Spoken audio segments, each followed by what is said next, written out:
Hi friends, Harinath Policherla drill మూవీని నిర్మించగా అలాగే దర్శకత్వం వహించారు. అందులో ఈయనే హీరోగా కూడా నటించారు.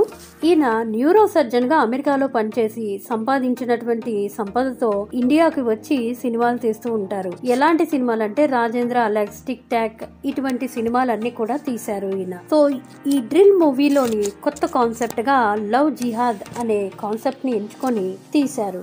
సో ఈ సినిమా ఎలా ఉంది అంటే, విక్రమ్ అనే ఒక పోలీస్ ఆఫీసర్ ఉంటాడు. పోలీస్ ఆఫీసర్ కి ఒక అమ్మాయిని వెతికి తీసుకురమ్మని హోమ్ మినిస్టర్ చెప్తాడు. అమ్మాయిని వెతికి తీసుకొస్తాడు విక్రమ్ పోలీస్. వెతికి తీసుకొచ్చిన తర్వాత ఆయనకి తెలుస్తుంది ఆ హోమ్ మినిస్టర్ యొక్క కూతురే ఈ అమ్మాయి అని. ఈ అమ్మాయి లేచిపోవడానికి ట్రై చేసింది అని కూడా అర్థం చేసుకుంటాడు. చివరికి ఈయనని మెచ్చుకోకపోగా ఈయనని సస్పెండ్ చేస్తారు. సస్పెండ్ చేసిన తర్వాత ఈయన డ్రింకింగ్ చేస్తూ తన లవ్వర్ తో ఎంజాయ్ చేస్తూ బతికేస్తూ ఉంటాడు. సడన్ గా డ్రిల్లింగ్ మిషన్ తో ఒక హంతకుడు చాలా మందిని చంపేస్తూ ఉంటాడు. ఈ కేసు విషయాన్నే మళ్ళీ ఈ విక్రమ్ పోలీస్ ని రప్పిస్తాడు కేసు ఇన్వెస్టిగేషన్ కోసం. సో వచ్చిన తర్వాత ఆయన ఒక రూమ్ లో ఈ ఫైల్స్ అన్ని తెప్పించుకొని ఆయన ఒక్కడే ఉంటూ డ్రింక్ చేస్తూ, డ్రింకింగ్ అయిపోయిన తర్వాత జీప్ తీసుకొని వెళ్లి మొత్తం హైదరాబాద్ అంతా చుట్టేసిన తర్వాత ఈయనకి ఒక ఫోటో దొరుకుతుంది. ఆ ఫోటోలో తిన్న లవ్వర్ ఉంటుంది. తిన్న లవ్వర్ పక్కన ఒక అతను ఉంటాడు. అతను ఎవరు అని తెలుసుకోవడానికి తనికెళ్ళ బర్నీ దగ్గరికి వెళ్తారు.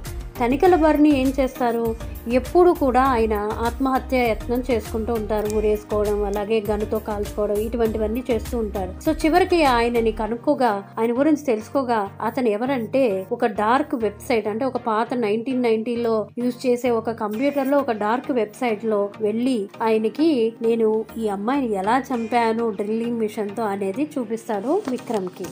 ఈ సినిమా పాటల విషయానికి, డాన్స్ విషయానికి వస్తే మాత్రం చాలా కామెడీగా అనిపిస్తుంది.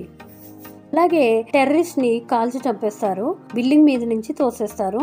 ఆ సమయంలో పైనుంచి కింద పడుతున్న బాడీగా పడాలి గాని షూట్ చేసినప్పుడు, కానీ తలకాయ సెపరేట్ గా అయిపోయి పడిపోతూ ఉంటుంది. ఇలాంటి అన్రియలిస్టిక్ సీన్స్ మనకి చాలానే కనిపిస్తూ ఉంటాయి ఈ సినిమాలో. ఇక ఈ సినిమాలో పాటల విషయానికి వస్తే కొద్దిగా నవ్వుకోవాలనుకుంటే ఇలాంటి పాటలు, అలాగే లిరిక్స్ విషయానికి వస్తే చాలా కామెడీగా అనిపిస్తుంది ఈ సాంగ్స్ అన్ని కూడా. అలాగే ఈ సినిమాలో రఘుబాబు అలాగే తనికెళ్ళ బర్నీయే కొద్దిగా కొద్దిగా యాక్టింగ్ బాగా చేశారనే చెప్పుకోవచ్చు. సో తనికెళ్ళ బర్నీ ఓవర్ గా అనిపించిన రఘుబాబు మాత్రం పర్వాలేదు అనిపిస్తుంది. ఇంకా పోలీస్ విషయాలకు వస్తే పోలీసులు యాక్టింగ్ మనం చూసి చాలా కామెడీగా నవ్వుకునే విధంగానే ఈ మూవీలో చిత్రీకరించారనే చెప్పుకోవాలి. ఇంకా క్రింజ్ సినిమాలు ఇష్టపడే వాళ్ళైతే ఈ సినిమాను ఒక్కసారి మనం చూడగలుగుతాము. ఇక యాక్టింగ్ విషయానికి వస్తే హీరో మాత్రం మనల్ని ఎక్కడ పడితే అక్కడ నవ్విస్తూనే ఉంటాడు. త్రూ అవుట్ మూవీలో ఆయన జీప్ కూడా సరిగ్గా దిగకుండా బలవంతంగా దిగుతున్నట్టు అనిపిస్తాడు. అలాగే ఫైట్ విషయాల్లో గానీ, అలాగే సిచ్యువేషన్స్ సీన్స్ లో గానీ, డాన్స్ విషయాల్లో గానీ మనకి మోస్ట్ గా కామెడీ యాక్టర్ గానే కనిపిస్తాడు తప్ప ఎక్కడ హీరోగా అనిపించేటట్టు కనిపించలేదు. సో ఈ మూవీని మనం ఒకసారి గానీ చూడాలి అనుకుంటే చూడొచ్చు. సో ఈ మూవీకి నేను ఇచ్చే రేటింగ్ 1/5. మీకు గానీ వీడియో నచ్చినట్లయితే మర్చిపోకుండా లైక్ చేయండి, subscribe to my channel. Thank you for watching. Please subscribe చేసుకోండి.